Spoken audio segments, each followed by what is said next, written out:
ଆଜ୍ଞା ଜୁହାର। ଗତକାଲି କେନ୍ଦ୍ର ସରକାର 8ଟା ସେଣ୍ଟ୍ରାଲ ସ୍କୁଲ କେନ୍ଦ୍ରୀୟ ବିଦ୍ୟାଳୟ ଓଡ଼ିଶାରେ ପ୍ରତିଷ୍ଠା करवार लगी घोषणा करिछन। से भितरू बलांगीर जिल्लार 2टा जेनटा कि टिटलागढ़ निर्वाचन मंडली टिटलागढ़ एवं पाटनागढ़ हेबा बोलिकी आज आम पत्र पत्रिका तथा मीडिया माध्यम रे जानलु। धन्यवाद दौचु। किंतु दुखर सहित कहवा लगी चाहूचे इथर भी कंटाबंजी निर्वाचन मंडली पछके पलि गला। गत थर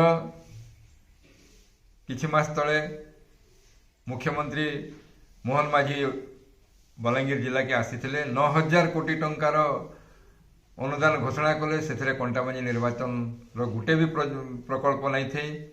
एवं इथर मध्य केंद्र सरकार घोषणा कले केंद्रीय विद्यालय जेन कि गोटे गोटे विद्यालय रे पाखापुखी 6000 कोटी टंका खर्च होगा बोलिक अटकल रखीचन।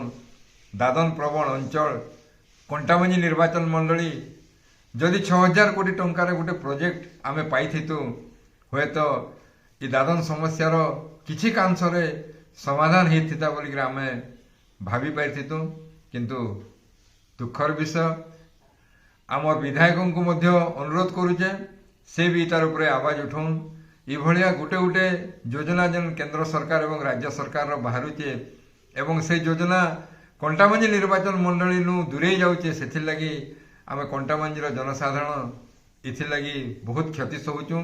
सेथिर लगी इभलिया गोटे अनुन्नत अंचल इभलिया गोटे अनुन्नत निर्वाचन मंडली के जदि डबल इंजन सरकार कहीकि शासन के आसले दादन समस्या दूर करमु बोलिक शासन के आसिकी जदि इ प्रकार अवहेलित करके रखिथिबे ताहले निश्चित रूप से आगामी दिन रे इनर जनसाधारण उचित जवाब देवे। आशा रखुचे केंद्र सरकार एवं राज्य सरकार तथा आमर विधायक इतिर प्रति ध्यान देवे। एवं मोर हृदबोध होचे निश्चित रूप से बोधे बहुत बड़ गोटे किसी योजना रखीचन इ डबल इंजन सरकार कंटाबंजी लगी। तो से लगी से जेन योजना जदि रखीचन ताहले अति शीघ्र से कार्यकारी करुन। आमर अंचल बेकारी समस्या दूर करुन। आमर अंचल दादन समस्या दूर करुन। आमर अंचल गरीब दुखी मुहरे हस फुटाउन। धन्यवाद। नमस्कार। जोहार।